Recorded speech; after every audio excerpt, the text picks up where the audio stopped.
Hydrogen used in the Haber process is produced by reacting methane with steam. And we've got an equation here. What volume of hydrogen is produced from 10 decimeter cubed of methane? So the volume of hydrogen, that's our question mark, and 10 decimeter cubed of methane. Here's our methane, 10 decimeter cubed. So we can cross out the rest of the equation we haven't written anything on. I always tell students to put the information from the question on the equation to start with.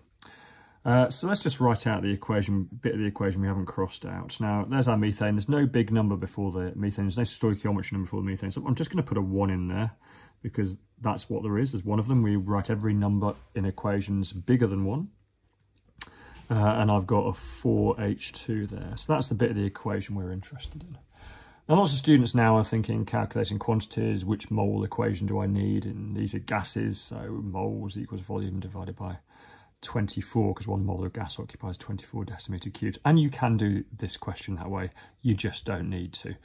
Questions like that are always 3 marks, the first mark for moles, second mark for stoichiometry, third mark for moles. Because these are both gases, and this is important, these are all gases. Okay. Our core knowledge here is 1 mole of any gas, and that's the important bit. Any gas always occupies the same volume at the same temperature. So 1 mole of any gas at room temperature occupies 24 decimeter cubed. So we don't need to do anything other than the stoichiometry stage to look at the relationship between the reactant and the products. So this is what we've got a volume of, and that's what we're trying to find out. So let's put an arrow going from number 1 to number 4, because that's the relationship here. So how do we turn 1 to 4?